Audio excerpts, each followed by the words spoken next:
Olá, professor Luiz Antônio UFRJ aqui. Estamos hoje com Isabelle Lima, 30 anos, não é natural de Juiz de Fora, mas praticamente passou a vida toda dela lá. Hoje em dia ela mora em Montreal, no Canadá, e vem bater um papo aqui com a gente para falar como é que foi a preparação dela aqui no Brasil até chegar lá no Canadá.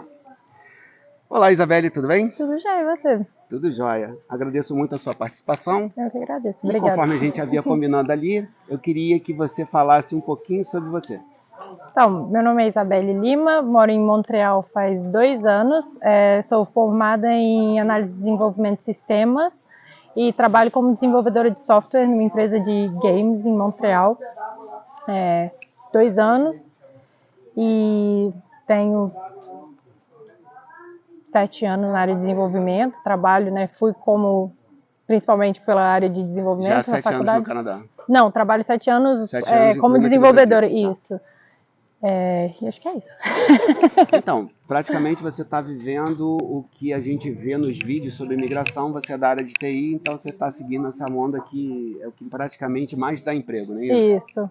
Assim, eu acho que a área de tecnologia, no geral, ela é uma área muito boa, tem muita oportunidade. E o Canadá também não é exceção, né, com relação a isso, né? Também pela proximidade com os Estados Unidos, então tem muita oportunidade, mas não só na área de TI, outras áreas também, de demanda, né, que eles têm. Uma pergunta muito pessoal. Eu sei zero sobre TI. Dá para arriscar, assim, fazer algum tipo de... Por exemplo, data science, né? Ciência de dados. Dá para arriscar alguma coisa nessa área? Eu acho que programação, qualquer área que você vai fazer, o principal é você gostar do que você faz. Na verdade, eu não comecei com programação, eu fiz faculdade de física na UFJF. Física? Na verdade, eu comecei como física e dentro da física, no ciclo inicial tem introdução à programação com C++, eu gostei e me apaixonei. Fiz iniciação científica em física aplicada à programação. Então você é bem acadêmica também, né? Isso, exatamente. Tá. E aí eu acabei mudando para a área e continuando em programação. Então, assim, mas é algo que eu me descobri. Dentro da física, eu falo que eu descobri que eu gostava de programação e que eu queria continuar com programação, trabalhar com programação. E foi por isso que eu mudei, mas inicialmente era física. Então, já que você é graduado em física... Não, na verdade eu não formei. Não, mas você estava a caminho. Métodos quantitativos para você não é problema, né? Depende. Depende do método quantitativo, mas... Derivada, integral, essas coisas. Tá. Ok, então, estando apresentada, vamos para a segunda parte, a preparação. Mais ou menos quanto dinheiro você gastou nesse processo de preparação para ir para o Canadá e quanto dinheiro você levou para lá? Então, eu não tenho... Eu tenho, assim, anotado todos os valores, tenho anotado todas as datas, mas eu não preparei. Mas, para ter uma ideia, assim, o college, o valor total foi $22 mil, mais toda a questão da documentação, então visto, e também... eu acho que foi mais isso, a questão do college e do visto. E também a questão da comprovação financeira, né? Que como eu ia em casal, tem que ter uma comprovação mínima de um certo valor. Essa comprovação, pelo que eu sei, você não precisa gastar, mas precisa demonstrar que se mas for você o caso, precisa mostrar que você teoricamente tem. E aí, nesse sentido, a minha mãe entrou como minha... sponsor. Isso, tá. Exatamente. Como os 22 do college, mais quanto? Digamos assim, para fechar um número, 30 mil total? Eu acho que um pouco mais. 35? Com a passagem e tudo mais, uns 35. $35 mil canadenses. Né? Acho que... Tá. Quanto você levou para lá? Então, que eu levei, a situação principal é que como eu ia, né, na época com o meu antigo namorado, meu antigo relacionamento, a ideia é que ele juntasse o dinheiro para que a gente comprasse as coisas, mobiliasse a casa e eu ficasse por conta de pagar toda a documentação, o college, enfim. E aí, como a gente separou, eu não tinha juntado nenhum dinheiro para poder ir. Né? Sempre a vida, né? E aí, como eu não tinha guardado nenhum dinheiro, porque o dinheiro que eu tinha guardado foi para, no caso, o college, eu acabei indo só mesmo com o valor do primeiro mês. Então eu fui com $1.500, assim, na conta. Não deixa de ser pouco, né? A gente Não, é um valor muito pouco. Eu sei tenho amigos que foram com um valor muito maior, e eu falo que assim, eu fui na cara e na coragem, porque eu não tinha só com o valor. Leis da física, né? A inércia, assim, conforme você já estava na ideia de que você ia, na continuidade... A tendência é melhorar, a gente nunca pode pensar o contrário. Desde que você pensou, vou para o Canadá, até o dia que você entrou no avião, passou quanto tempo? Eu acho que no total foi 1 ano, 1 ano e meio. Tá. Não acho que é pouco, nem acho que é muito. Acho que é um tempo razoável, assim. Você levou mais dinheiro físico ou mais dinheiro em conta corrente? Só dinheiro em conta, não levei nada físico. Porque hoje em dia, com as plataformas digitais, bancos digitais, você não precisa ter dinheiro físico. Você bota na sua conta, você transfere de uma conta para outra. Né? Na mesma hora. É tranquilo. Você teve auxílio de alguém nessa transição para outro país? Sim. A empresa que eu trabalhava aqui no Brasil, quando eu comentei que eu queria fazer o college no Canadá, eles propuseram pagar, me deram uma bolsa de 50% no valor do college, só que depois que eu mudei para o Canadá, eu acabei saindo do emprego, trocando de empresa. Eles me ajudaram com um valor baixo, foi na época R$4.000, mas não só tive o incentivo, né, de que eles se propuseram a ajudar financeiramente, como também se propuseram a me liberar para trabalhar remoto do Canadá. Pessoa de família ou próxima, nenhum, só da empresa mesmo? No caso, a minha mãe, assim, né, sendo alguma o sponsor, mas assim, não utilizei o valor, foi só mesmo questão da documentação. Então, primeira parte de preparação tá ok, vamos para a segunda parte, a mudança em si. Ok? Deve passar um monte de coisa na sua cabeça, né? Imagina. Parece que foi ontem, mas... Onde é que você morou nos últimos meses ou nas últimas semanas? Tanto faz. Assim, o período que você acha que você estava já saindo do país? Foi com a minha mãe. Eu me desfiz de todas as minhas roupas, tudo que eu tinha e deixei tudo só em uma mala. Não deixei mais... Uau, a sua vida coube numa mala? Numa mala, Quanto tempo durou isso? O que? Essa transição? Eu sou muito minimalista, eu já não tinha muita coisa. Isso é muito bom. Na época, antes eu morava com o meu ex e com a minha ex-sogra. Então, assim, eu já tinha... Por conta da pandemia, eu saí do meu apartamento, fui morar com a minha ex-sogra, porque ela ficava sozinha. Então, eu já tinha desfeito de todos os móveis da minha casa, de tudo, antes da pandemia. E no início, né, da pandemia. Então, passou a pandemia, foi o período que eu juntei o valor, e aí quando estava no final da pandemia, no meio da pandemia, no final, que começou essa ideia de ir para o Canadá. E aí, quando acabou a pandemia, eu tinha mais, assim, coisa pessoal e que foi o que eu, né, todas as roupas, tudo que tinha, eu botei tudo tinha que caber em uma mala. Eu não lembro se chegou a falar, isso durou quanto tempo? Meses ou semanas? Foi bem no finalzinho mesmo, Dois meses? 3 meses antes eu já comecei a desfazer de muita coisa. No caso meu, com um pouco mais de idade que você, imagina a quantidade de documentos que eu tenho de olhar. Vou levar, não vou levar, vou fazer, não vou fazer. Isso aí complica muito.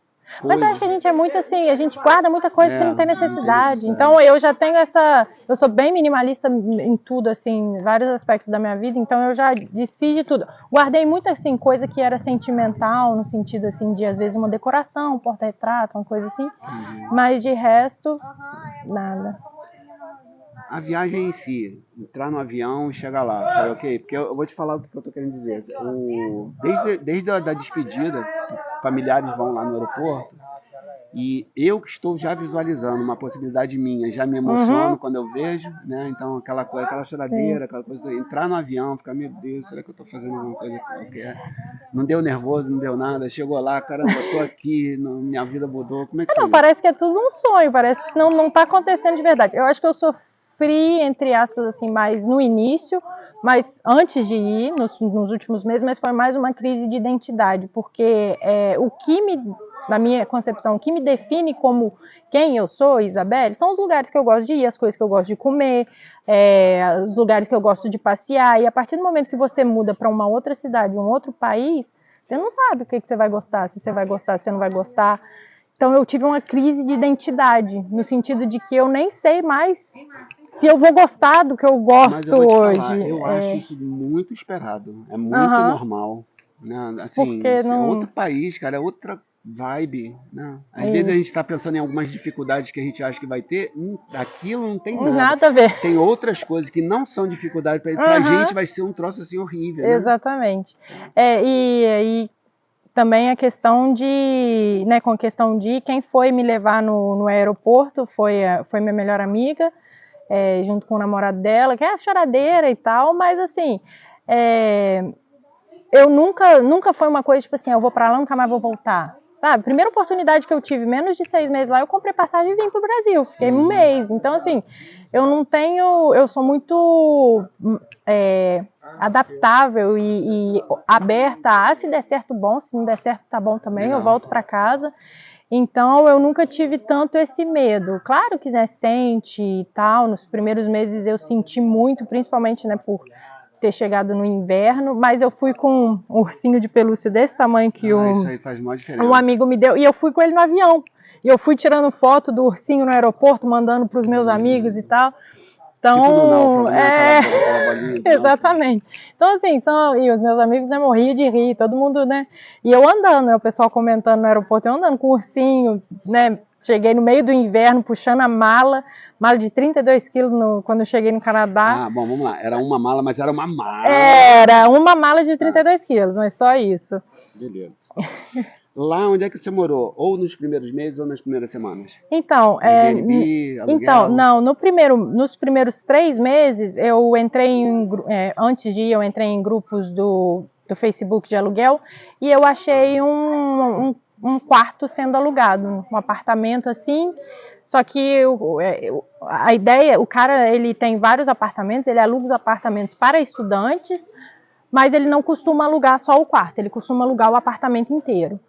Só que esse apartamento dele, a pessoa cancelou o contrato antes de finalizar e para ele não ficar com o apartamento fechado, ele fatiou, digamos assim. Isso, alugou só os quartos. Então eu aluguei um quarto e dividi, né, o apartamento, né, os outros 2 quartos com 2 meninas, 2 coreanas que estavam lá para estudar também, assim, mais novas do que eu, e o período que ele fez foi só 3 meses. Então eu só tinha o contrato de aluguel de 3 meses. Entendi.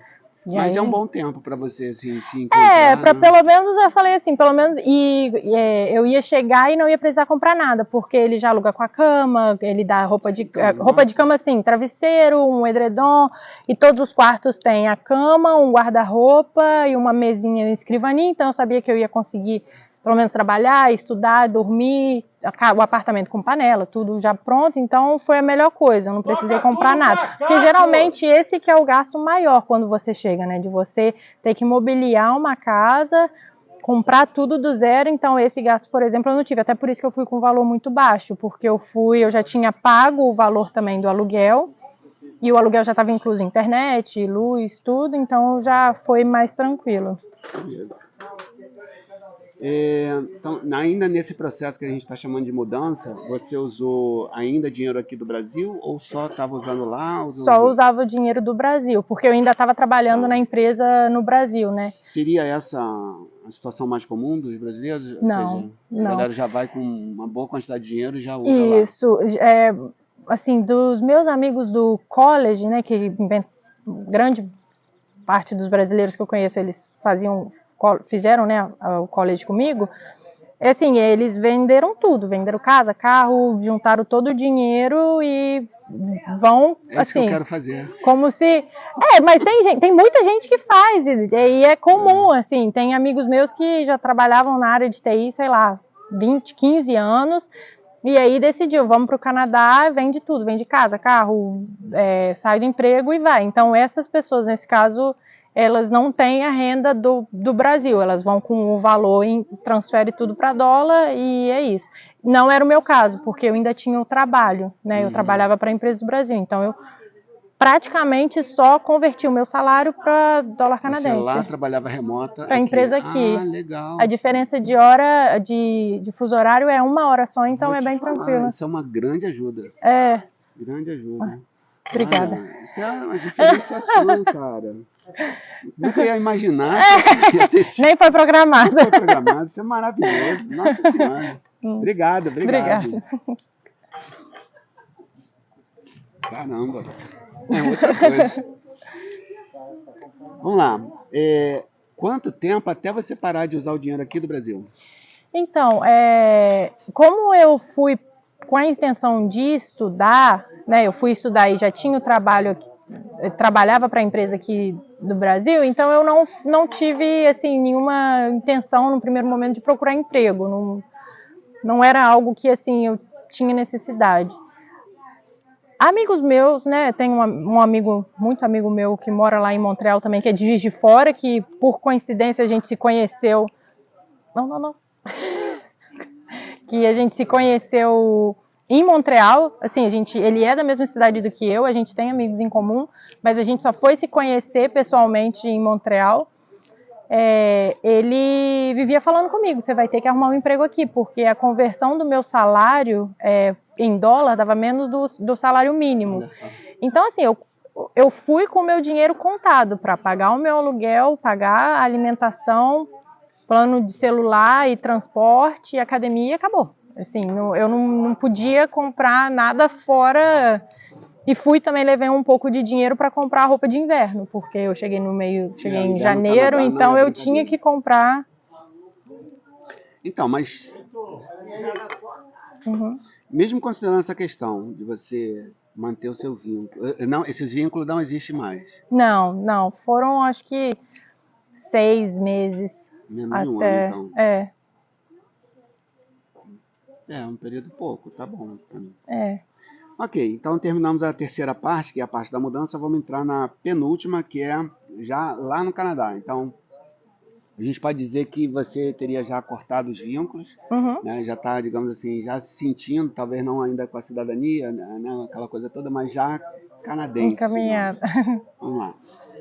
Casa que você mora, é própria ou alugada? Alugada. Isso é uma tendência ou a galera quer mais comprar casa? Cara, isso é uma coisa que eu vi que tá custando caro, né? $500, 500 mil. Um absurdo de caro. Eu acho que assim, primeiro que a nossa geração a minha geração pelo menos, não gosta de comprar casa. Não tem expectativa. Eles não. Acontece que assim, hoje em dia celular é muito barato, eles viajam muito. Eu conheço gente que assim, viajou o mundo inteiro, mas eles não têm essa intenção de comprar casa, de ter um patrimônio. Eles às vezes nem pensam em casar. Então, assim, não vejo das pessoas que eu conheço, e eles até acham estranho quando eu falo que eu tenho no Brasil, e que no Brasil é super, na minha opinião, muito mais fácil, muito mais acessível. Você tem muitos programas... Minha Casa Minha Vida, por exemplo, do governo é algo que assim não existe, não tem igual no Canadá. E eles ficam assim impressionados, porque eles não têm, acho que nem o controle financeiro e nem a expectativa de que um dia eles vão conseguir ter isso. Então, assim, eu acho muito bizarro. Eu não sei, mas às vezes pode ser uma coisa que aqui no Brasil também as pessoas têm essa ideia, às vezes... Não sei, mas é bem... Acho que as pessoas não têm muita ideia, não. O meu namorado, por exemplo, ele tem condição, tem o valor guardado, mas fica assim, tá muito caro, depois eu compro. E sempre vai encarecer, cara. Eu vou te falar uma coisa, como eu te falei, eu estudo finanças pessoais. Para mim é muito ruim economicamente para a pessoa na vida dela ter uma casa. É horrível. Eu acho que Não, a eu acho que melhor coisa é assim, morar de aluguel. eu acho que assim, eu até entendo, mas eu acho que para uma pessoa que ela não tem nem a condição financeira para pagar o aluguel às vezes direito, entendeu? Às vezes entrar no programa Minha Casa Minha Vida, que tudo bem, você vai pagar uma vida inteira, né? Pelo menos é seu, sabe? É uma coisa que assim, ninguém vai te tirar dali, você não vai ter problema e acontece muito, por exemplo, a casa que o meu namorado morava antes, né? Agora a gente mora junto, o dono, ele queria ficar no apartamento, mas o dono pediu, falou assim, não, eu meu filho vai morar, então eu Tem quero. Então alguns assim, pontos. como que você faz? Essa minha abordagem, digamos assim, ela tem alguns contrapontos. Um deles é essa, que você vai depender sempre da vontade de alguém. Isso. Ok. Não precisa falar valores, mas se quiser você pode. Entre o que você ganha e o que você gasta, como é que tá? Eu não tenho problema nenhum em falar que o meu salário está na faixa de $4.000 por mês e os meus gastos 2.000 e pouco dólares por mês. Eu tenho um gasto bem baixo. Minimalista, né? Exatamente. Aliás, isso sugere outros estudos com você, se você não se importar, porque eu acho que o minimalismo é uma ideia muito interessante e pelo que eu estou vendo aqui, no seu caso, está fazendo uma diferença muito grande. E não sei se você sabe, mas esses 1.500 aí por mês, isso pode trazer para você uma velhice muito segura. Não, sim, e é o que eu falo. Muita gente me pergunta assim, porque o aluguel é muito caro no Canadá. Por exemplo, o aluguel do apartamento que eu moro, eu e minha namorada, a gente divide, é 2.600, um apartamento de 2, quase 3 quartos. Mas a gente faz a divisão proporcional aos salários. Então eu pago um terço e ele... Tudo é porcentagem, X sobre Y. E ele, no caso, como o salário é maior, paga 2 terços. Então, isso, querendo ou não, me ajuda muito, porque qualquer aluguel de um quarto não seria menos de $1.600. Então, assim, e eu falo, aqui no Brasil também eu tinha um salário muito bom, mas a questão principal nunca é o salário, é o quanto você gasta. Então, Quando você me falou isso ali antes da gente começar, eu falei, caraca, assim, a minha percepção é que você está muito bem orientada em termos de finanças pessoais. E até uma dúvida minha que eu teria, você obteve essa orientação sozinha ou você leu em algum livro ou conversou com alguém? Eu fiz, quando eu tinha 20, 23, 24, eu fiz um curso, assim, um acompanhamento com uma especialista em finanças pessoais e ela, desde antes da pandemia, eu tenho planilha para tudo, todos os meus gastos controlados, sim, eu sou muito... Eu tenho desde antes da pandemia, todos os meus gastos fixos, variáveis, tenho tudo. Então, assim, isso também me ajudou muito. Você é bem fora da curva. Eu imagino que sim. Muito fora da curva, nossa. Mas por isso que eu falo também, assim, eu consegui me organizar, mesmo o meu salário não sendo muito alto, e isso eu acho que é uma coisa que a gente tem que ter para tudo na nossa vida. Independente se você mora aqui, se você mora no Canadá ou qualquer país que seja. Você se organizar financeiramente, você pode fazer tudo que você quiser e ainda assim conseguir guardar dinheiro, conseguir investir, conseguir passear, fazer. Então, assim, eu acho que essa a melhor parte, assim, o principal da minha vida é isso, que é o que me ajuda tanto. Olha, eu tô assim, impressionado.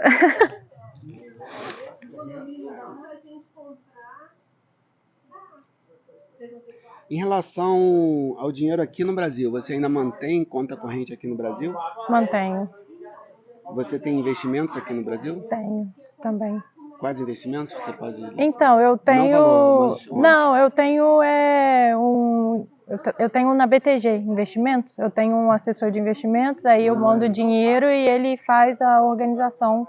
Agora tem pouco valor porque quando eu venho para o Brasil, eu gasto dinheiro aqui e aí depois eu só reponho lá no Canadá. Mas eu mantenho assim, sempre investimento aqui e lá guardo dinheiro lá também. Eu vou te falar, eu tô para receber, eu tô para fazer uma operação que vai envolver muito dinheiro, tá? E eu fiz uma conta rápida nesse momento, com as variáveis que eu tinha, tá melhor investir aqui. Assim, em função de como que ele deve ter falado para você, como que aqui no Brasil os preços estão descontados. Então, quando o preço de compra de uma ação, de um fundo imobiliário está descontado, o que ele paga se torna relativamente maior. Então, assim, assim, eu vi mais vantagem aqui. Ok. Então mantém aqui no Brasil. Você, com alguma frequência, envia dinheiro do Canadá para o Brasil? Depende, porque assim, eu ainda tenho, por exemplo, antes de ir, na verdade, o dinheiro que eu juntei, que eu fui para o Canadá, na verdade, durante a pandemia, eu juntei dinheiro porque eu tinha comprado um apartamento com o meu ex e a ideia era reformar o apartamento. Então, durante a pandemia, vamos guardar dinheiro para poder reformar. E aí eu juntei o dinheiro, ele não juntou, e eu falei assim, isso está muito estranho. Falei assim, quer saber? Eu sempre quis fazer intercâmbio. Falei assim, vamos para o Canadá. Então, eu ainda tenho o apartamento e eu, às vezes, preciso inteirar um pouco, porque ele está alugado, mas ainda preciso inteirar um pouco do valor para pagar a prestação. Então, às vezes, eu mando dinheiro para cá, ou então, se às vezes precisa pagar alguma conta, alguma coisa assim, mas costumo mandar também. Legal.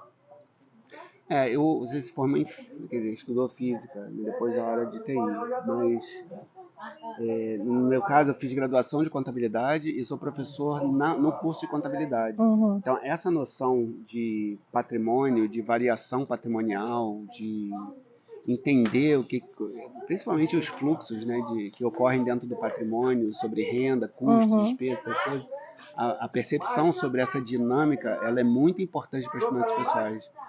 Então, por exemplo, uma conversa que você vai ter com o seu assessor e ele vai falar determinados termos, seria assim, muito melhor absorvido, muito mais rapidamente se você tivesse esse background de finanças. Eu não tenho nenhum, assim, igual eu falei, eu fiz um curso e um acompanhamento financeiro, mas é mais finança pessoal. Mas eu costumo falar também que, assim, nem tudo a gente é bom, a gente não consegue ser bom em tudo. Então, investimento, eu não sei muito, não vou te falar que eu vou chegar e vou escolher o melhor investimento, o que eu tenho que fazer.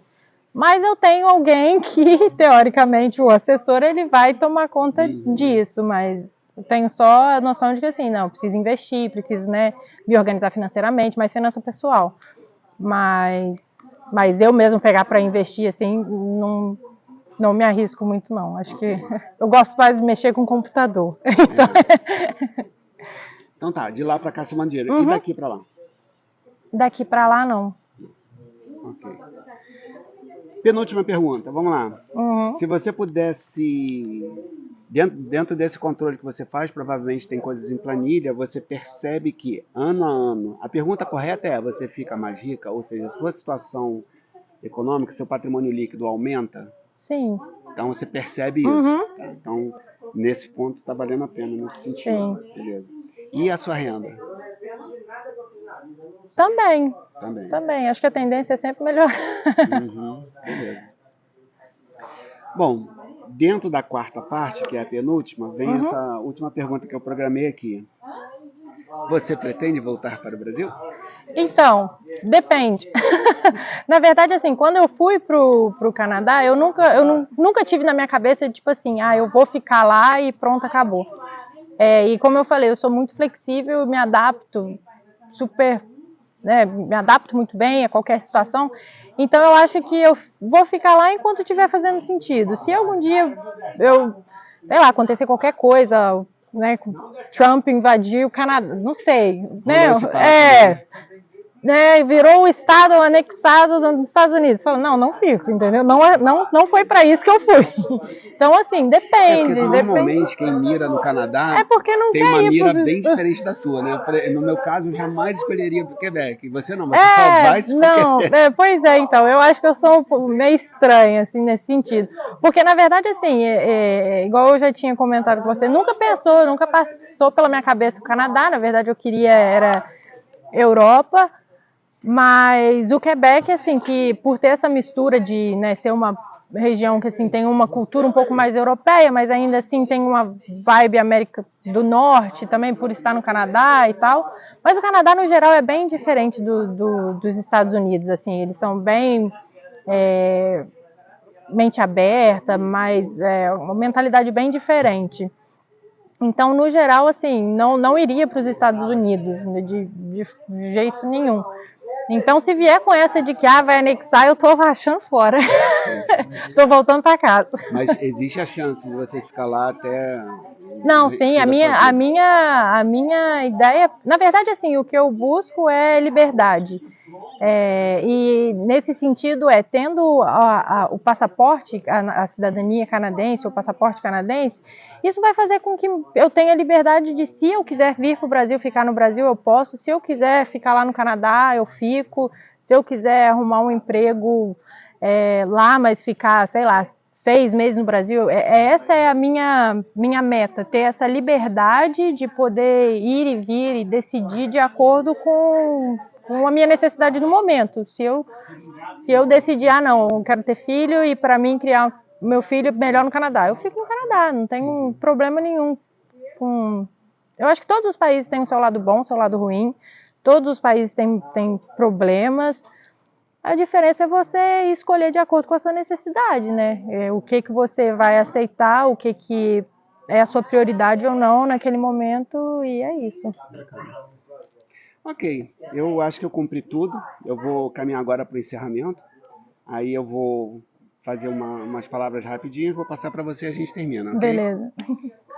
Então, Isabelle Lima, 30 anos, jusforense de coração. Quero agradecer muito a sua participação. Muito provavelmente meus alunos da graduação lá de Ciências Contábeis da UFRJ vão ver seu vídeo. Alguns podem aumentar a vontade que tem de sair do país. Outros, quem sabe, não, agora que eu não vou mesmo, olha só que coisa e tal. Mas agradeço muito, conforme eu tinha te falado, é a primeira vez que isso está acontecendo, então se isso virar uma sequência, que sei lá onde pode parar, você vai ter sido a primeira. Beleza. Eu agradeço muito a sua participação. Eu queria que você terminasse o nosso vídeo deixando alguma mensagem. Eu acho que a mensagem que eu gostaria de deixar, principalmente para alunos e estudantes, é que se você tem uma meta, um gol, independente do que seja, busque. Pode ser em qualquer área, pode ser em qualquer meta. Só vá atrás do que você quer, o que você almeja. Tenha planejamento. Acho que planejamento é o principal para qualquer coisa da sua vida. E é isso. Nunca vai ser fácil, né? Eu costumo brincar, eu falo que quando eu cheguei lá no Canadá, que era inverno, assim, eu chorava sozinha à noite, porque eu não tinha minha família, eu não estava me sentindo totalmente desanimada, né? Trabalhava, estudava e não tinha ninguém, depressão sazonal também. Mas hoje em dia eu falo, parece que foi assim um sonho, porque passou, não me sinto mais, me sinto em casa no Canadá. Então tudo passa, né? Então acho que é isso. Então tá. Muito grato, tá, Beli? Obrigada, eu que agradeço. Joia. Poxa, que legal. Ah. Deixa eu terminar